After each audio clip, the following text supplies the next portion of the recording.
Obrigada, boa tarde a todos. Janine, estamos juntas, né?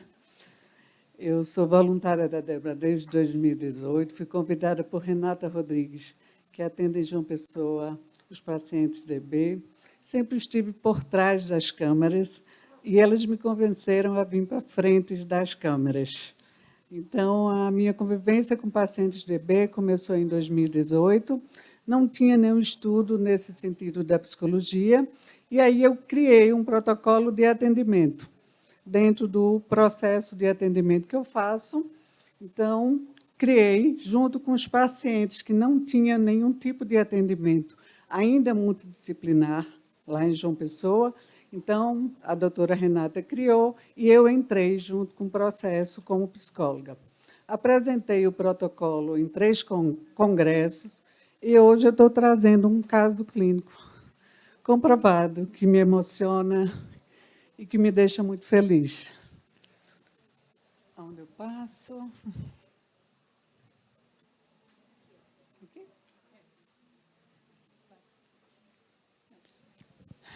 É um menino de etnia indígena, diagnóstico de EB distrófica recessiva, descoberto o diagnóstico em 2012 e o início de tratamento multidisciplinar em 2017.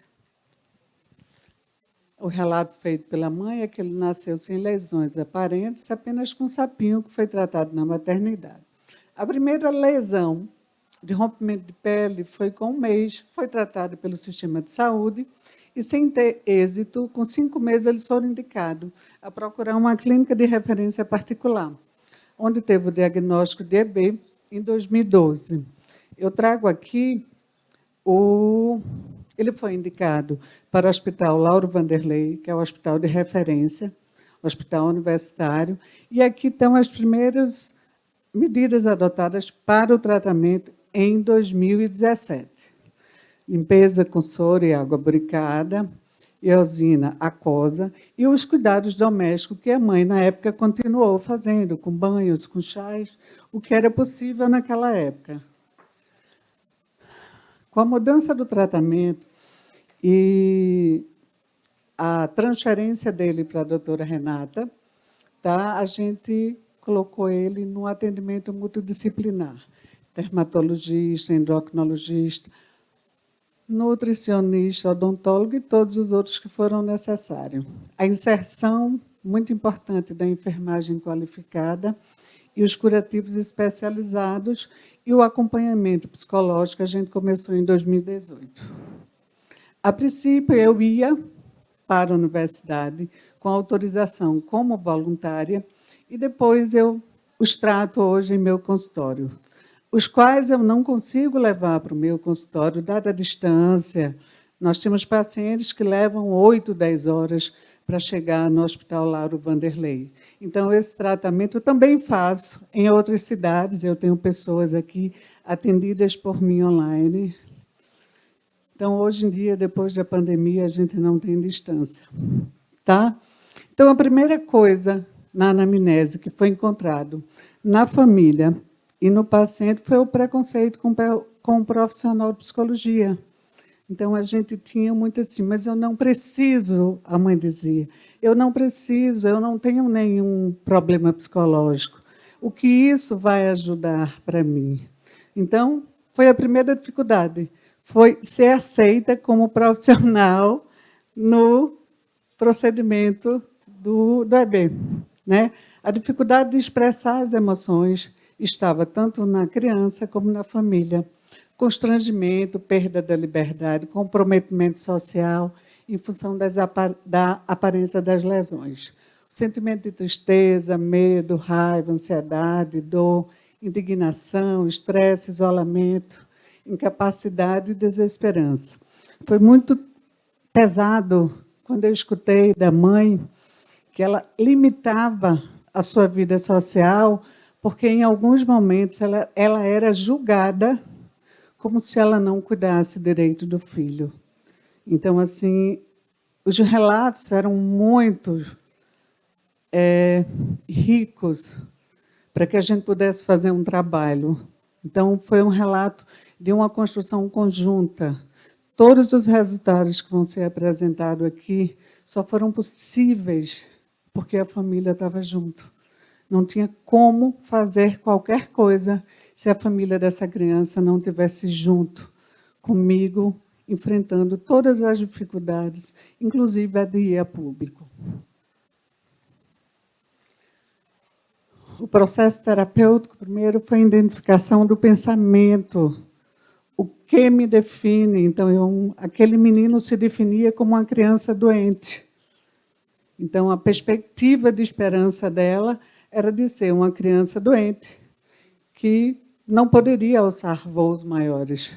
A reorganização e compreensão dos pensamentos analíticos, interpretativos e cognitivos. Já tinha uma interpretação acerca da doença, já tinha uma interpretação acerca do futuro e já tinha uma interpretação às limitações impostas a quem tinha EB.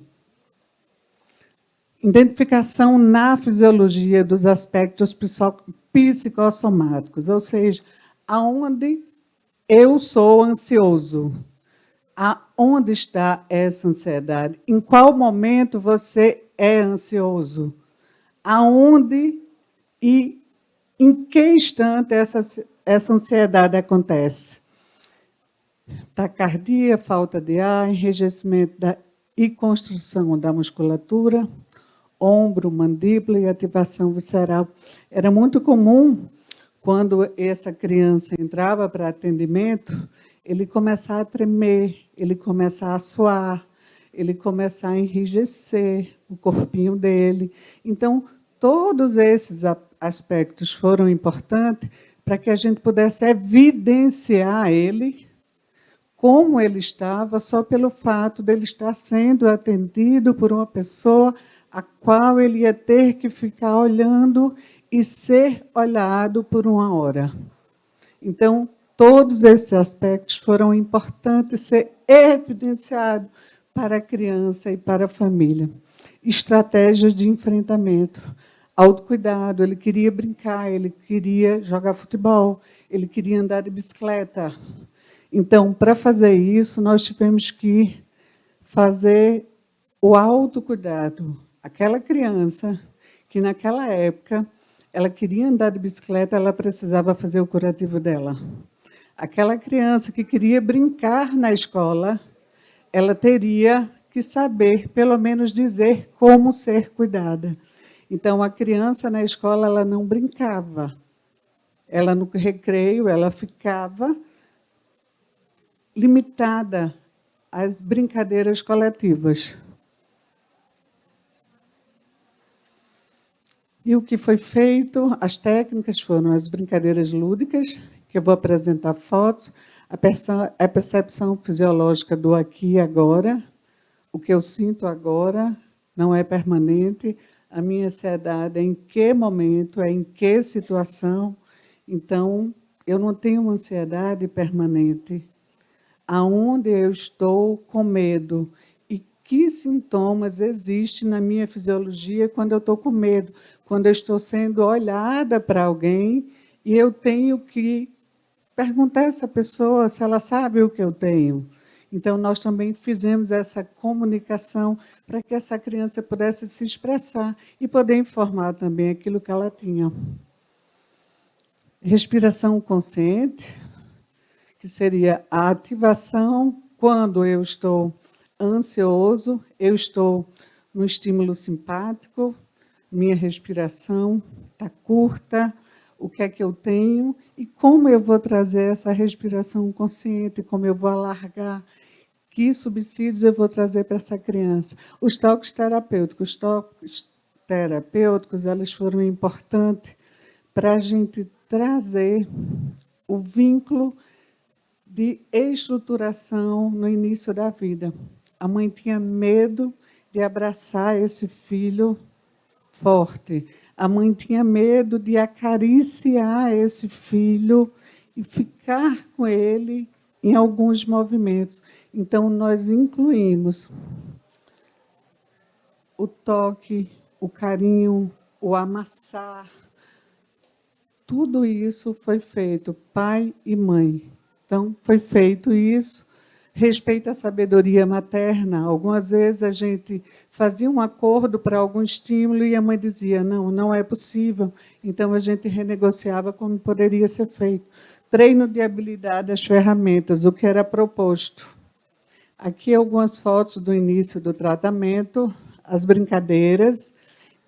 Como ele é índio, ele dança o toré. E o toré, ele geralmente dançava cheios de curativos.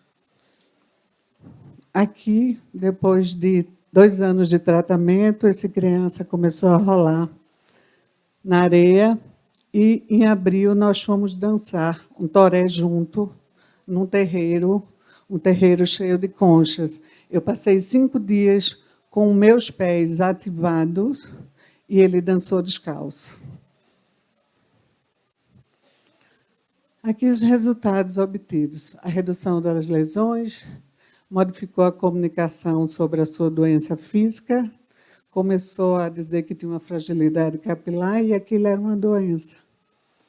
Passou a dormir sozinho, ele dormia com os pais, desenvolveu habilidade para fazer seus próprios curativos, melhora na dicção, compreensão dos pensamentos e atitudes, redução dos sentimentos de culpa da família, melhora no convívio social, jogos coletivos e a bicicleta, adequação da alimentação e inserção de novos alimentos, que é o papel da psicologia, contribuir com os demais profissionais.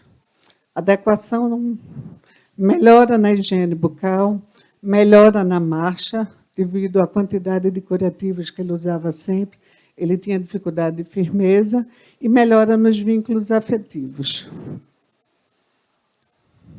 Aqui, as referências e o que eu penso sobre o ser humano. O que existe diante e atrás de nós é quase nada se comparado com o que existe dentro de nós. E quando trazemos para fora o que existe dentro de nós, milagres acontecem. Então, foi isso que aconteceu.